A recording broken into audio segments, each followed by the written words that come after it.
Hello, welcome back to the Weekly Grind with Ryan and Nima, the Sports Hour. We are ready to get into it. If you were with us for hour number 1 of a regular podcast, thank you so much for joining us for hour number 2. We commend you. Hour number 1 was probably a rough listen for our first episode, as we know that we are getting into things here. But Nima, how do you feel about hour number 1? I thought it was good. I didn't think it was too bad. No, I didn't think it was. I had a good time. Good. I think there were highs and lows. Things to. What was a low for you? I'm going to call you out. Dude. Something I edited out. I'm not going to say it on air right now. But anyway, let's get into it. Let's get into sports. This is something that we've been excited to talk about all day. Probably what we have looked forward to the most in this podcast is the Sports Hour, because we know, and you guys will know, how much sports has had an impact on our lives and how much it will continue to. And how emotional we get. Yeah, we're crazy fans. So anyway, let's kick it off by recapping NFL Week 3. Today is the 27th of September, and it was a day of amazing football games. Now, for some fans, it may have been some disappointing. There may have been some disappointing losses. For myself personally, as a Chargers fan, we took the Chiefs down, and that is a highlight for me. Now, Nima, as a Niners fan, losing to the Packers. We're going to start with that game there. Packers beat the Niners 30-28 on Sunday Night Football. Packers moved to 2-1 on the season. The Niners also drop one game in the NFC West division race to 2-1. Aaron Rodgers went for 261 yards and 2 touchdowns. Devontae Adams, 12 catches, 132 yards and a touchdown, including 2 clutch catches down the stretch to put the Packers in field goal range. Repeat what you just said. What were the 2 stats for the Packers right there? Aaron Rodgers, 261 yards and 2 touchdowns. Devontae Adams, 12 catches, 132 yards, half of Aaron Rodgers' yards. So you're telling me basically half of literally Aaron Rodgers' stats were just basically Devontae Adams. That's exactly what I'm saying. And you're telling me that none of these fucking players on the Niners could actually stop a guy who's just... Dude, it doesn't make any sense. There's only one guy, dude. There's one guy on that fucking team. And this one guy, in case you forgot, was moments before the last drive. The guy wanted a penalty. He got knocked out of the game, was on the field for a few minutes, and miraculously within the next 2 plays was cleared for concussion protocol and cleared to go back onto the field. What kind of NFL protocols are there? The guy literally goes in there for 2 seconds and comes in, the second play after it happened? I think it varies, Nima. I think it varies on ability, personally. No, I think it varies on which team it is, dude. They don't give a fuck, We can get into NFL conspiracy theories later on because I have a few of my own. But... regardless, the Niners dropped a heartbreaker. Jimmy Garoppolo had 2 touchdowns for 257 yards, but also had 2 turnovers, including a costly fumble down the stretch and what appeared to be a broken play. Very, very questionable decision on Jimmy's part. Well, he said to the media, "Oh, it's just a horrible call." Dude, you fumbled the fucking ball, dude. I mean... aside from the 2 turnovers, you would think he had a solid game. If he didn't have any turnovers, you're like, okay, he played decent. He basically had the same kind of numbers as Rodgers and whatever. But watching literally Jimmy play and just sitting in that fucking pocket all day, he thinks he's Tom Brady. He doesn't have the same offensive line Tom Brady has, and he just sits there in the pocket for way too long. Holds on to the ball for way too long. It's something called throwing the ball out of bounds if you can't find someone. There's something called a time clock, in your head that you should know, hey, you know what? The pocket's closing, so maybe I should either throw the ball away or maybe make a break for it or something. But the guy just sits there. I don't get what the hell he's doing. So let me ask you this, Nima. As a 49ers fan, who's obviously, it's a fresh wound, so it may not be the right time to ask you this, but is it time for San Francisco to? You don't know what I'm gonna say. What, to move on to Trey Lance? Hey, they put him in goal line situations multiple times this season, and he has come through. Okay, well, first Do of all, you think that they did that because they lack faith in Jimmy Garoppolo in goal-to-go situations? No, because when it comes down to goal situations, you have another guy who can run it in. So if you can make the 5-yard pass, which if you're an NFL player, you should be able to make. So you think it's more of a they believe in Trey Lance in that situation than a we don't believe in Jimmy Garoppolo? Well, no, you just have more of an option in that situation because, okay, look, we can do a read option, and with a healthy running back, which clearly we don't, we can go either running back or run it with our fast quarterback, or literally just do a pick and pop for a touchdown. He came in this game and they put him in the right coverage right there. I mean, like you have a nice little package for him, which is, hey, we're gonna have our 300-pound lineman literally just crush whoever that corner was, the left side. If you go watch the replay on that he literally, Trent Williams just, I don't know who the cornerback was on the Packers. I don't know. I think it was the rookie. He literally just pancaked the shit out of this poor little kid, dude. But yeah, no, I would not go to Trey Lance right now. So towards the end of that game, there was a situation where your fullback, Kelly Juszczyk, had an opportunity to get in the end zone, and he pushed his way in for the Niners to get a go-ahead touchdown with, I believe, 37 seconds left. The Packers had no timeouts? No timeouts. We scored with 37 seconds left. That's right. So the Juszczyk had an opportunity to go down with 37 seconds left. The Packers had no timeouts. Should Juszczyk have purposely fell down on the 1-yard line to make sure Aaron Rodgers had no time on the clock? I mean, hindsight, yeah, but he did what he did. We scored. It's more on our defense than anything. I don't know. I just think, hindsight, you should have probably just fell on the ground right before the line. But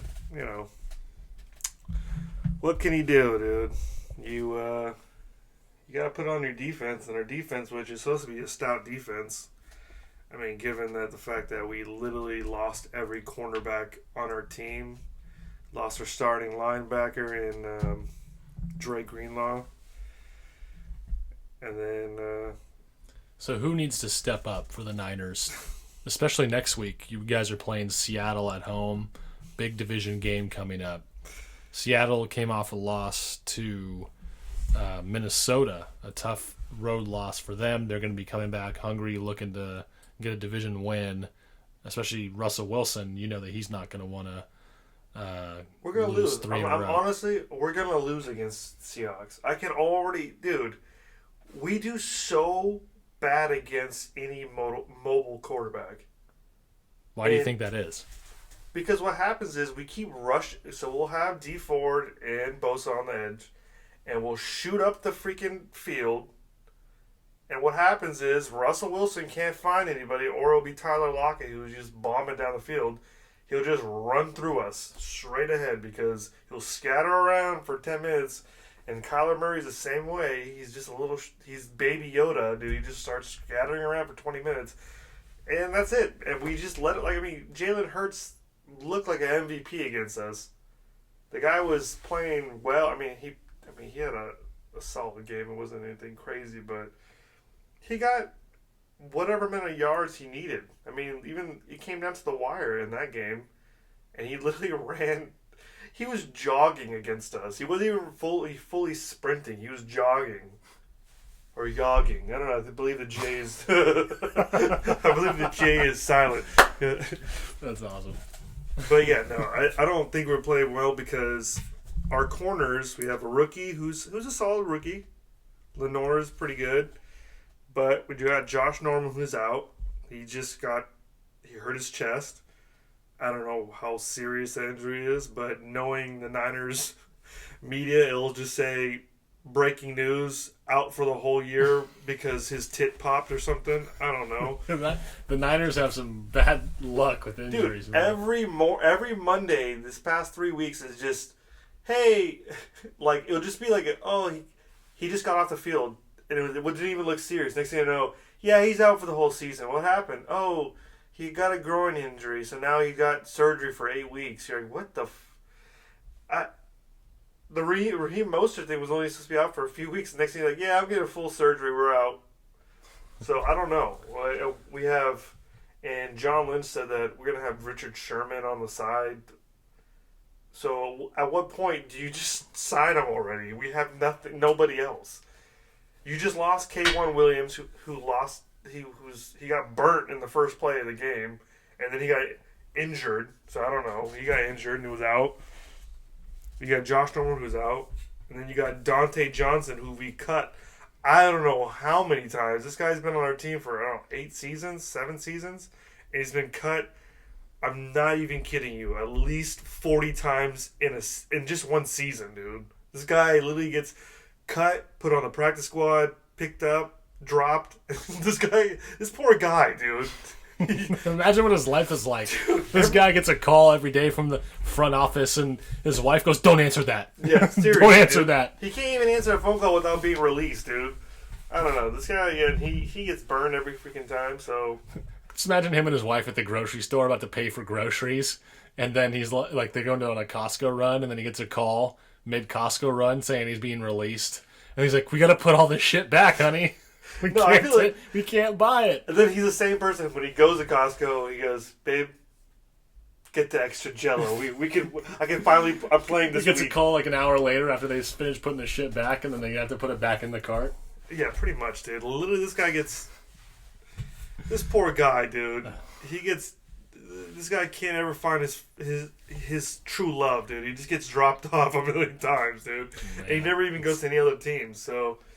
I don't know. And then it comes down to our Dre Greenlaw's out, and then all of our running backs are completely dead, and we had no trust in any of our running backs tonight. We had Juszczyk playing running back. You had freaking Trey Lance coming in there. You had Trey Sermon run a few times. Yeah, but... Well, the last thing I want to talk about, a couple things, I guess, with the Packers and Niners game before we move on here is Matt LaFleur and his facial hair that looked like he was out of a late 80s, early 90s rap video. No, he had the thin, pencil thin goatee. Dude, he looks like he's either friends with the guy from was it Limp Bizkit? He was a Fred Durst. He's either friends with Fred Durst or he's best friends with anyone from Smash Mouth. Dude, I feel like that goatee is just ridiculous, dude. He got this little pencil thing and he's complaining with that early 2000s facial hair, dude. I don't know why he has that. He was amped up. He was amped up at the refs.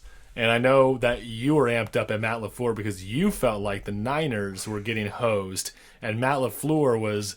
He was crying like a little bitch, dude. He was crying so hard. I've never seen someone scream and shout like a little fucking 5-year-old, dude. He was screaming the whole time, but then they would get PIs every call. Yeah, the Niners were getting hosed on pass interferences. And the last thing I want to ask you is, what do you think of Kyle Shanahan and his game plan against the Packers? I mean, speaks for itself, dude. Speaks for itself. What happened in the Super Bowl against Tom Brady, dude? They were up 28-3 and they lost that game. What happened in the Super Bowl against the Chiefs? We were up 20-10. We lost that game, dude. When it comes down to it, we just don't know how to close games. I don't know if it's just a culture thing in San Francisco, but we clearly can never finish games. Shanahan, whenever we're up, he plays preventive defense, so basically the teams just come right back in and win. Or we play conservative. Moving on to the next game, Rams-Bucks. Another big game of the week here. Rams 34, Bucks 24. Rams moved to 3-0 with Matt Stafford throwing for 343 yards and 4 touchdowns, out-dueling Tom Brady. And the Bucks dropped to 2-1. Deshaun Jackson, man, this guy, did he come from off life support? I thought he was out of the NFL. I didn't even know he was in the game at all. 120 yards, including a 75-yard touchdown. Very electric play. We saw that one live. He looked as explosive as ever in that game. And Cooper Kupp, 9 catches, 96 yards, 2 touchdowns. Seems like Stafford's building a good rapport with him. But having Deshaun Jackson on that team is another weapon. No. It's having Stafford on that team because having Jared Goff against Stafford dude. That's a huge step up. Big difference. Stafford's Jared Goff arm was trash, dude. He was terrible, dude. Well, I mean, what's his record now? Detroit 0-3. Exactly. The Bucks were without Antonio Brown due to COVID protocol. Could have really used him today. Brady threw the ball 55 times to 13 rushes. Their running game is non-existent. Threw for 432 yards and 1 touchdown. Rob Gronkowski got banged up in that game. We saw a few plays where he was slow to get up, limping off the field, and was down for a bit. Looked like a shot to the kidney or ribs there. Do you think the Bucks are going to make it back to the NFC title game? No. I don't either. I think it's a long season. I think there's 17 games. The Bucks have some older guys. They have some injury-prone guys with Mike Evans. Antonio Brown's a little older. Gronkowski's older. If Brady gets one good shot to him, he's going to be in trouble. We know how old he is. That offensive line, I don't think is going to hold up over a 17-game season. They don't run the ball enough. I think that running the ball 13 times a game compared to 55 throws, you're asking to put your guys in position to get hurt, your playmakers. So they need to find a way to establish a run game, or else they are going to be a disappointing team this season. I mean, I hate to say it because I hate the Rams, but I mean, the Rams always had a good defense. They got the top 2 defenders on there, Donald and Jalen Ramsey. And then you have literally just weapons everywhere. I mean, they did lose their running back, but Darrell Henderson's really good. And so Stafford can literally just bomb into anyone he wants. I will say, with Jared Goff, he was more of a game manager in a way, so he wasn't turning the ball over as much. And so far, Stafford just looks really solid, dude. He doesn't look like he's going to lose anything. So, honestly, I can see the Rams probably going pretty far in the playoffs in the NFC. They look hard to beat right now. There's no question about that. But they are in a tough division, and they do play some tough teams. So we'll see what they're made of here. They passed a test today, but coming up against the Niners, Seahawks, and Cardinals, we'll see how they fare in that division. Another game that we wanted to get to, the Chargers upset the Chiefs at Arrowhead, 30-24 on a game-winning touchdown by Justin Herbert to Mike Williams after some questionable coaching decisions on, at least as far as a Chargers fan goes. I was on the edge of my seat towards the end of that game, man. Watching Brandon Staley make the call for them to go for it on 4th and 4, then they get a false start penalty, and then they could have kicked a field goal to tie the game, and they went for it on 4th and 9, and they've got a pass interference call, which is a questionable call coming from a Chargers fan, but I feel like they were due based on the last 2 weeks, some of the bad calls they got against the Cowboys and against the Washington football team the first week, but it all came back around this week. The Chargers get the upset win, move to 2-1 on the season. Chiefs dropped to 1-2. Another team that everyone expects to be there towards the end of the year that's off to a rough start. We watched the entire game. What do you think is the problem with the Chiefs right now? I think they're trying to get way too fancy.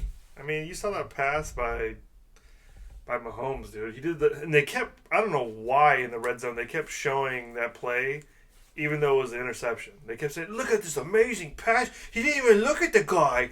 The guy was wide open. First of all, he didn't need to, not look at him. He was wide open, and he threw a stupid no-look pass that was behind him, and it got intercepted. He's trying too much sometimes. The guy literally has it all. He could run. He could pass. He literally has it all. And I feel like he's just like a young, more athletic Aaron Rodgers, and literally he's just trying to be way too cute with it sometimes. I think they'll be in the AFC West Championship. I think it's a byproduct. Or AFC Championship. I think it's a byproduct of, for a few years now, he has been told that he's the best quarterback. Yeah. I think when he first started out, he had a chip on his shoulder. He had something to prove. Now that he's been to back-to-back Super Bowls, they won one. He knows he's the best, but that comes with everyone just amazed at the plays he makes. Now he's trying too hard to make those plays again and get people talking about him again in that light. Another note here, Andy Reid rushed to the hospital after the game due to dehydration. We're glad he's okay. That's a scary thought, knowing Andy Reid and you know, one of my favorite coaches, I think. Yeah, one of my favorite coaches too. Even though I'm a Chargers fan, I have mad respect for Andy Reid. You know, once you get to the age that he's at and the stress that comes along with coaching, it's always a scare when you get rushed to the hospital right after a game in a high stress situation. So prayers up to him. Glad he's doing okay. But other NFL Week 3 scores here. We're just going to run down the list. Cardinals beat the Jaguars 31-19. They moved to 3-0. Ravens beat the Lions 19-17 on a 66-yard field goal by Justin Tucker to win the game, which is an NFL record long field goal as a game winner. Hit the bottom of the crossbar and went in. Dude, unbelievable. Feel sorry for Detroit, dude. That team is just getting the worst luck ever, dude.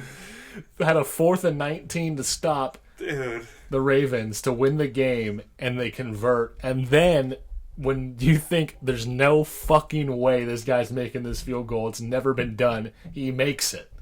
Oh my god, dude. Can you imagine?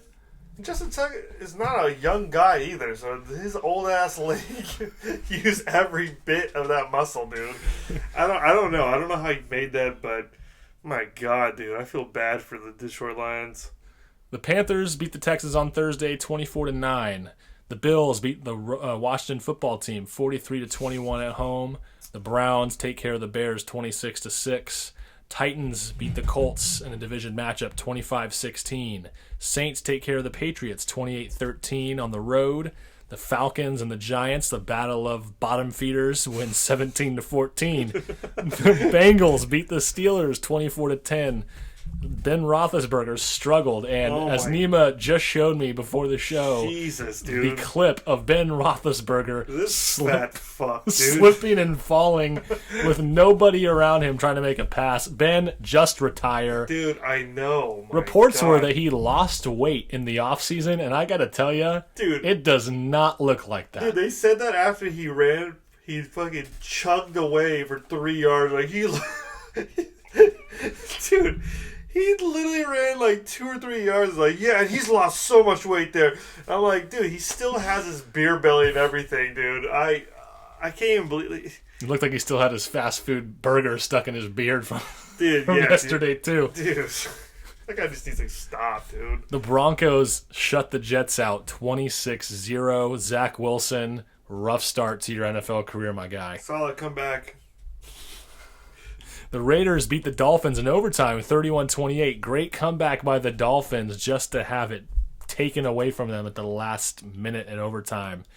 The Vikings beat the Seahawks 30-17. Dalvin Cook was out. Alexander Madison came in and had himself a game. And tomorrow night's game, the Cowboys and Eagles. Do you want to make a pick for who you think is going to win that game? It's in Dallas. Eagles are 1-1. Dallas is 1-1. You know what? I'm gonna go with I'm gonna go with the Cowboys. It's at home, Monday night. Eagles really didn't have anything. I mean, to be honest, Jalen Hurts did have he was bombing that ball with Rager. I just don't think he'll be doing that again. So I feel like I would go with the Cowboys on that. I'm gonna go against it. I'm gonna take the Eagles in this game. I think that they have the defensive line to counteract the Cowboys' strength, which is their offensive line. I think the Eagles also have a good offensive line. One name to watch tomorrow is Quez Watkins, who had 2 catches for 117 yards against the Niners, but he's a deep threat that can put up points in a hurry for them. Well, he had that one play that was 91 yards. That was it after that. There's still another 20-yard catch or so. But I think he's a guy to watch in that game. I think the Cowboys' secondary is not as strong as they would like. But, yeah, that's the Week 3 wrap-up there.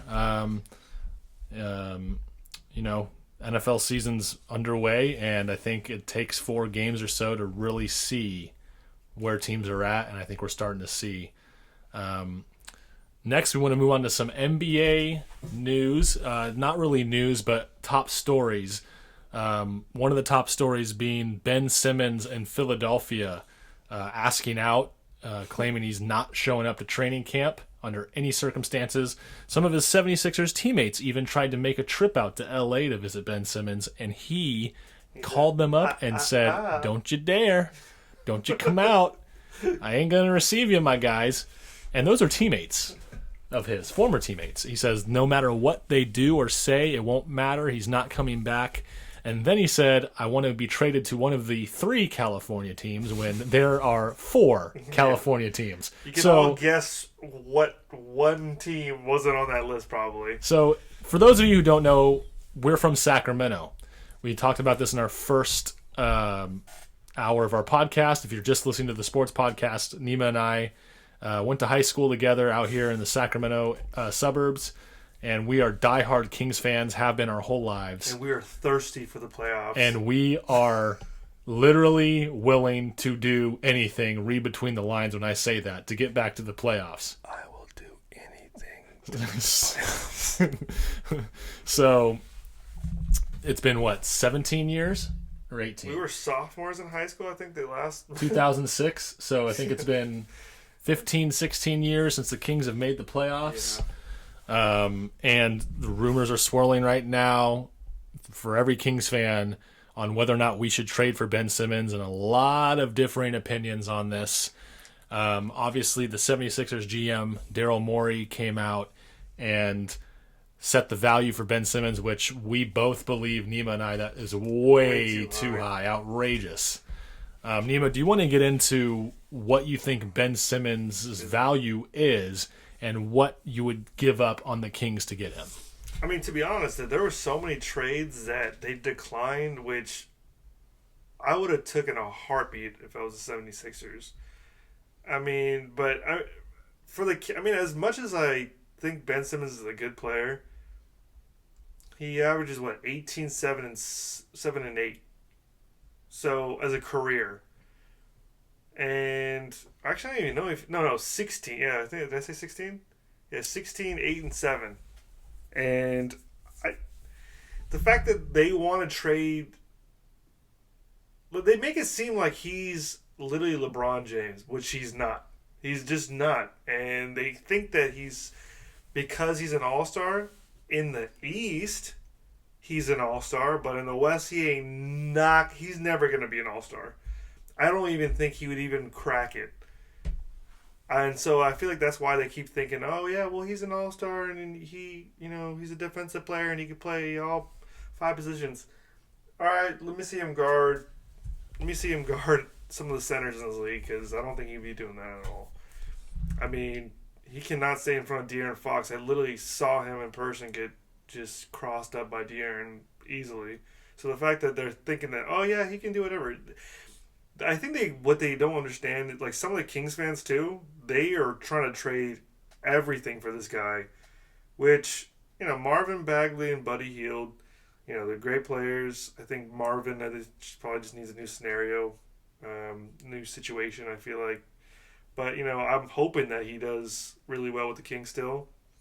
And Buddy Hield, he's just a shooter, and they're both coming off the bench, averaging 14 for Marvin and 16 career-wise for Buddy, and you're trying to trade for a guy who's barely averaging 16 and can't even make a free throw? He's below 50%? I don't think so, no. I mean, you have 3 guards, Davion, Tyrese, and De'Aaron. I just don't think one guy is going to change the defense. I think it all has to do with culture in the organization. And if you think about it, the Warriors were one of the best defensive teams in the league, not because of one guy, because Steph Curry can't guard anybody. He was a liability out there, but because they have a nice defensive core of playing team defense, they did well.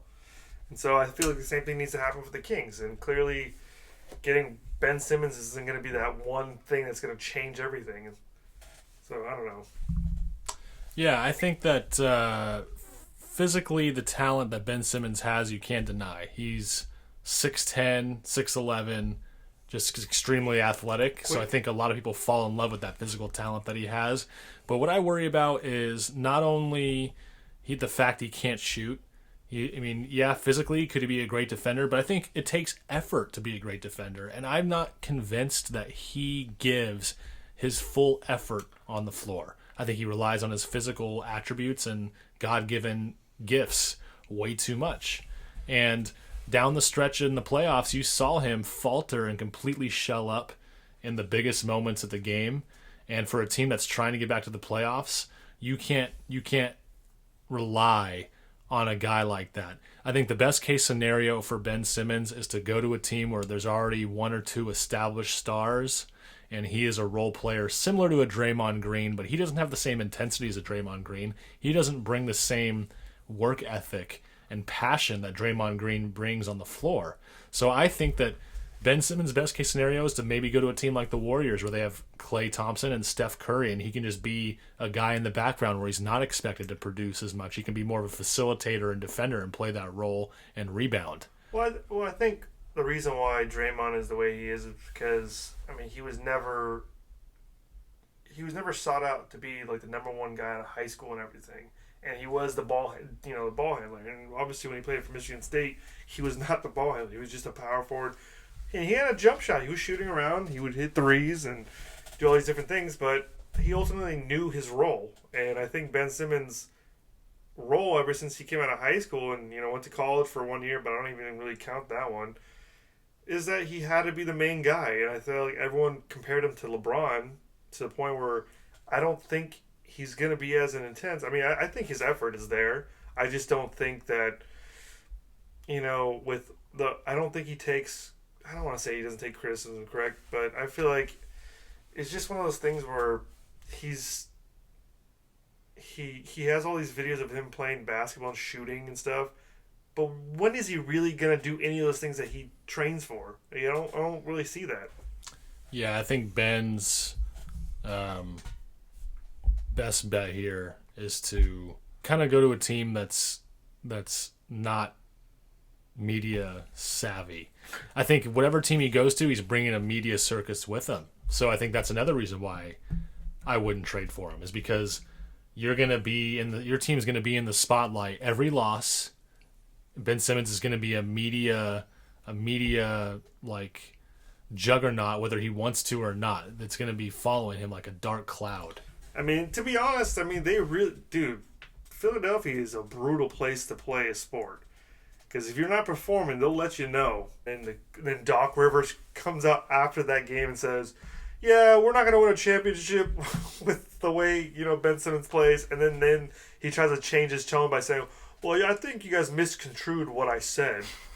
Well, you kind of have to pooch on that one, dude. So, I can see it from why he'd be upset. And, maybe just sometimes you need to change the scenery and you just need to go somewhere else. And I feel like, honestly, I wouldn't put it past him that he would play well somewhere else. All right, well, it's yet to be seen what happens with the Ben Simmons saga, but hopefully we have an answer soon. Training camp is coming up soon, I believe in the next week or two. Mm-hmm. And Media Day for the Sacramento Kings starts tomorrow. And for those of you who don't know, Nima has a job with the Sacramento Kings as a side gig. And it's somewhat of a locker room attendant job, but it's more of a opportunity for him to be at all the games, the home games, and meet all the players, and something that's a really cool gig.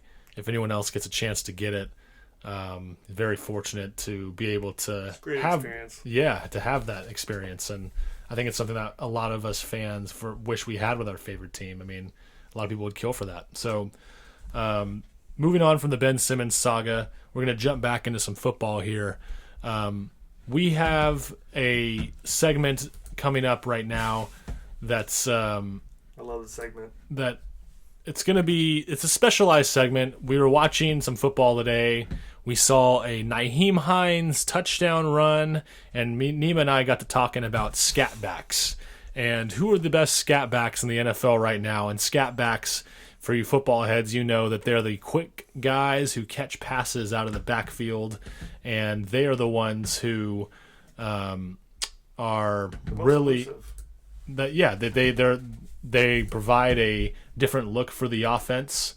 They give typically sometimes are the second best running back on the team, but there are some top end scat backs as well. So we're gonna get into our top 5 scat backs. Nima and I each have a list. Get ready for that. All right, so I will start off with my number 5 scat back in the NFL right now.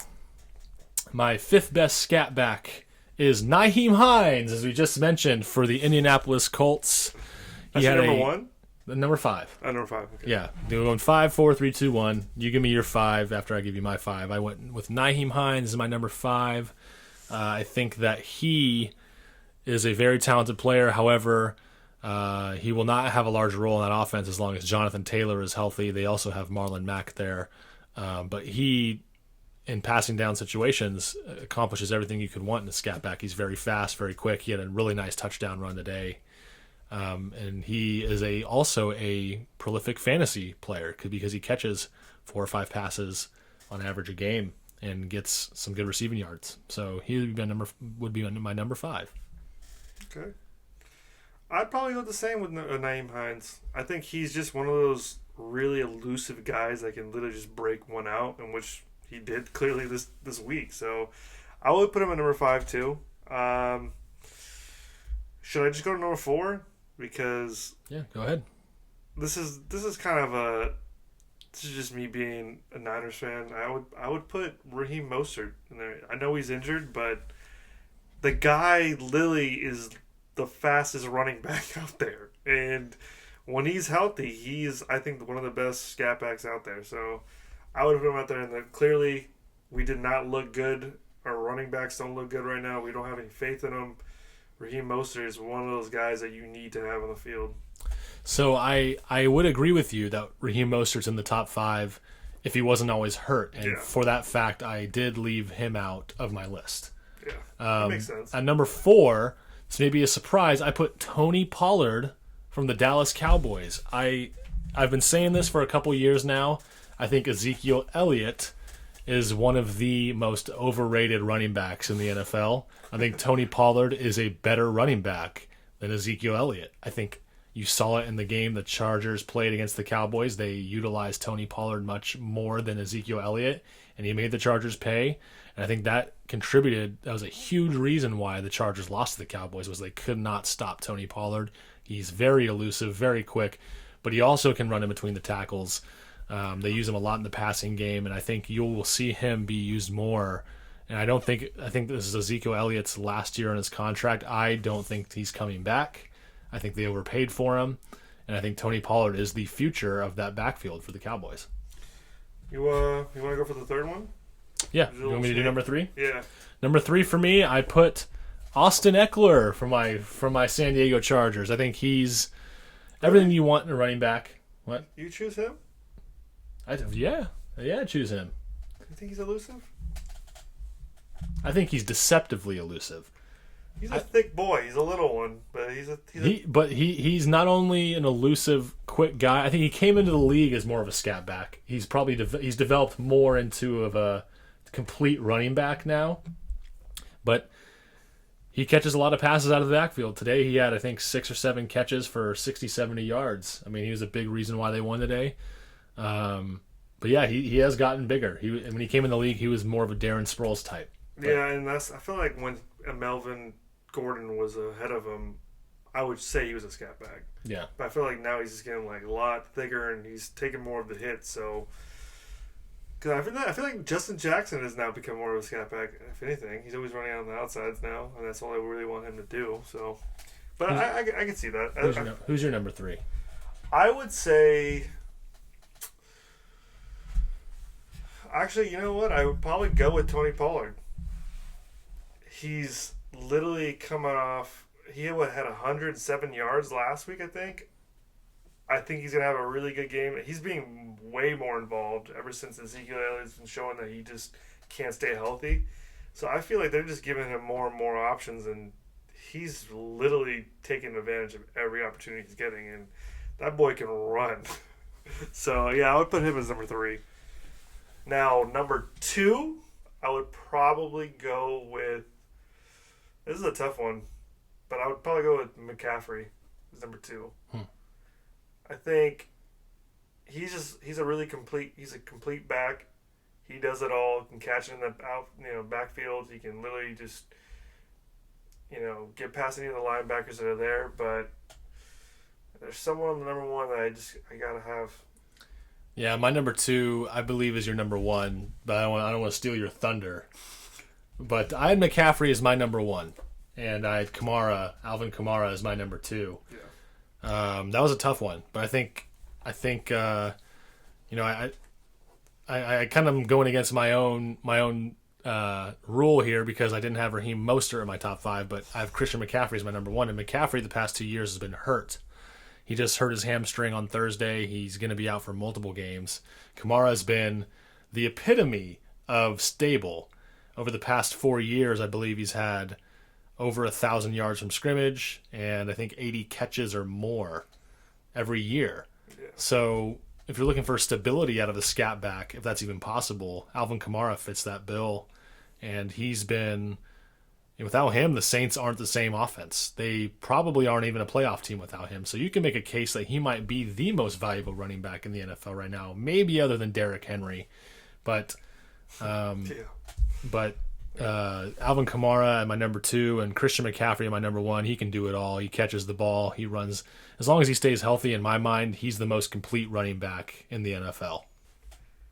Yeah, those two are really interchangeable. I feel like you just plug them in, and they just will get you some activities going on over there. So yeah, I don't think you can go wrong with either one of those guys choosing either one. So that was our top 5 Scatbacks, and we are excited about that.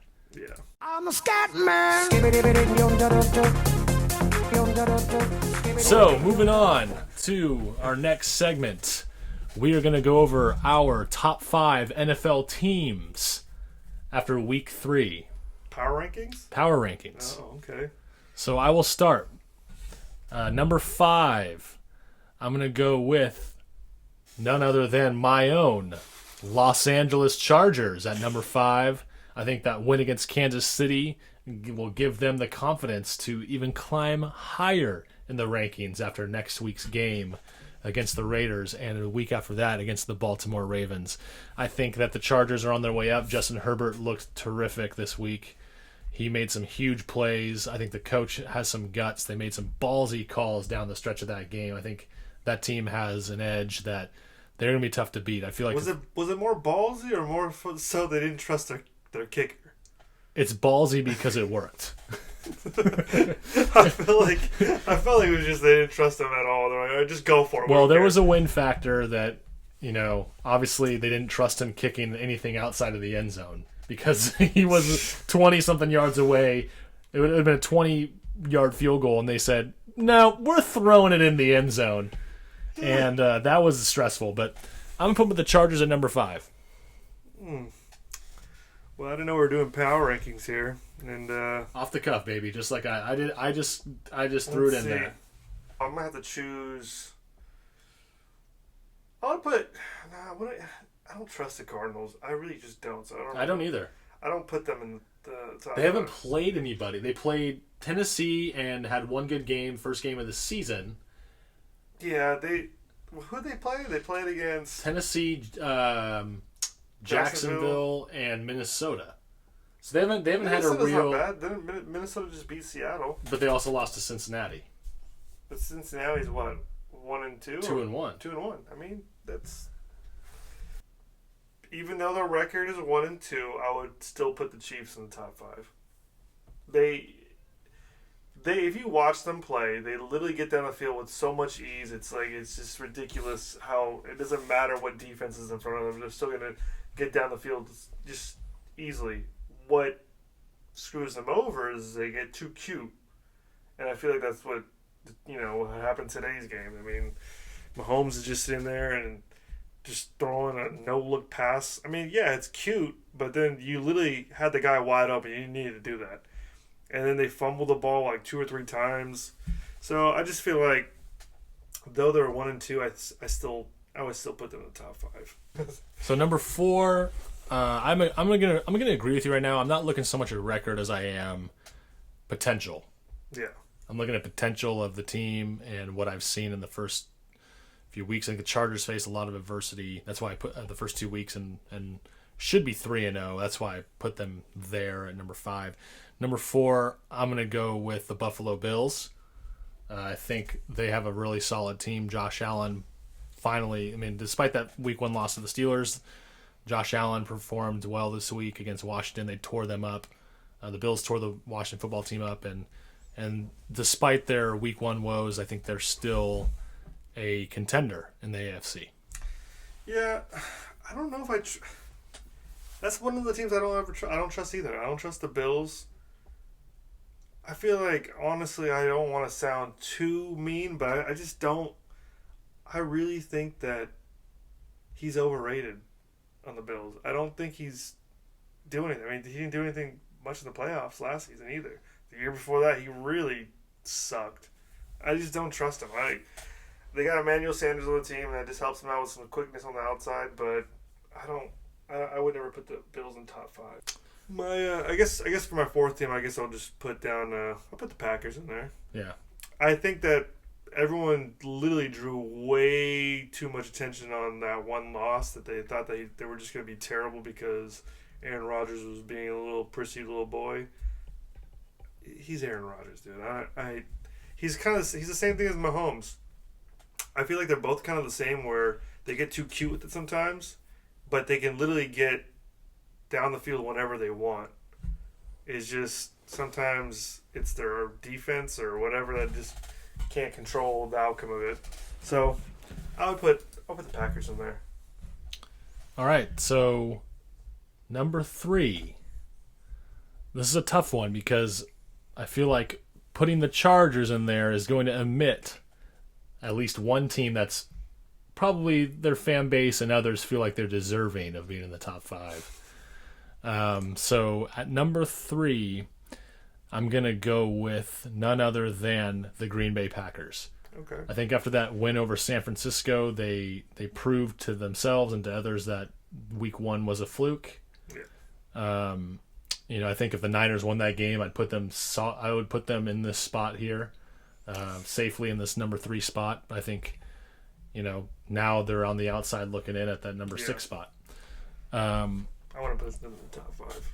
I think Aaron Rodgers is still the MVP from last year. I think he's still that same player, and I think that if it weren't for the off-season drama, you'd be talking about the Packers being the best team in the NFL.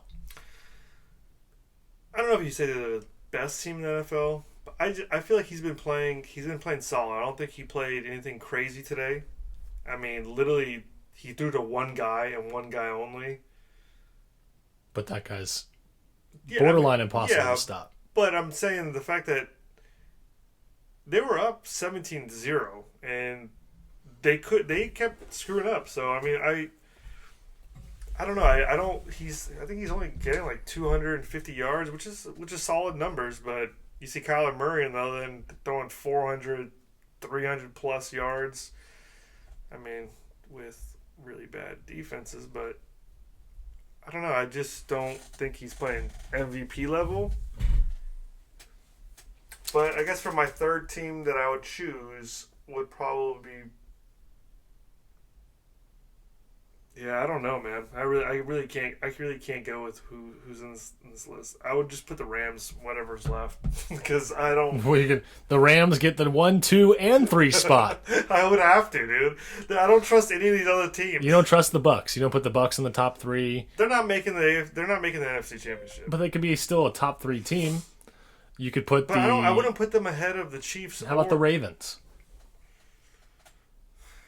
The Chargers? No, Chargers not. Your own team, the Niners, somebody? No, the Niners are not in the top 5, dude. That's the thing about the NFL this year that I think is so great, is that I don't think there is one dominant team. I think the Rams right now, they're looking really good. To finish out my list, just to give you an idea, I would have put the Chiefs at 2 and the Rams at 1. Okay. I think the Buccaneers are not as good as everyone thinks they are. I think their defense last year had something special in the playoffs, and they got hot at the right time. I think the Bucs are going to falter this year at some point. I think age is going to catch up with Brady. Age is going to catch up with Gronk. It has to at some point. And everyone's been saying that, though. And the way Gronk looked today, he looked beat the hell up. He looked like an old man, dude. He looked beat up, and I think it's only week 3. That out route he threw to him, he looked like an old man. And so did Mike Evans. Yeah. So did Mike Evans. I mean, those are two of their top guys that look like they could barely walk on the field. And I think the Bucs are just headed for a fall. It's sad to say. I know there's a lot of Brady fans out there, but I don't think Brady's the problem. I think Brady's fine. I think it's his receivers that are their health is going to be an issue. Yeah. In their age. So yeah, to wrap up, Chiefs 2. I think the Chiefs are still top 2 despite their record. Rams 1. Yeah, and that's it. I think the Rams are just as much as I hate to say it, they don't look like they have a flaw on offense at all. And the defense has always just been a stout defense. I just don't unless someone gets injured, I mean, knock on wood, I don't want anyone to get injured, but they just look too good. The Niners, they got way too many injuries in the running back and the cornerback, just everywhere, man. The fact, honestly, they need to get rid of all the training staff because clearly they can't keep anybody healthy. Every week there's someone injured and who's out or on the IR. So, the Niners, best case scenario, I know this didn't turn into it wasn't supposed to be about the Niners, but best case scenario, they get into the playoffs, but they're not going anywhere. Worst case scenario, they're a 6-11 team. That's it.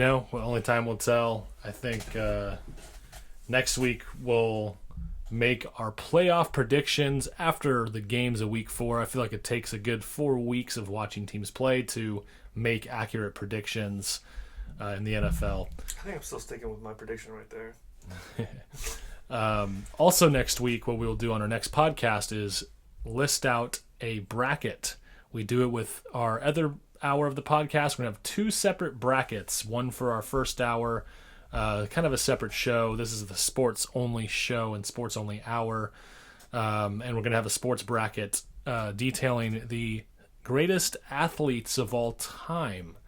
So we're going to have 16 athletes that we feel are the greatest of all time. We're going to seed them based on how we see fit, and you, the fans, are going to vote on who you think is the greatest athlete of all time. And it's going to be 1 matchup per day. So, Nima, do you have anything else you want to bring up about sports today? No, dude, I'm too sad about the Niners, dude. Well, just like you were happy. All I happy, have right now, okay? Just like you were happy last week about the Niners winning, and I was sad about the Chargers losing, the results flip-flop this week. I don't know if I was happy, though. I was sad that we barely beat the Eagles. Well, we'll see if it's Trey Lance time anytime soon. But until then, this is the Weekly Grind, and we are done with our first ever episode. Thank you so much for listening, if you did. If not, hope to catch you next time. And you guys have a great week.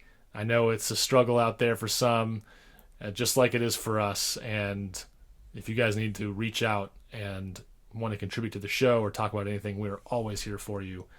So long, Ryan, Mastella. Nima Cabernazza. You guys have a great week, and we will see you soon. Thank you so much for listening.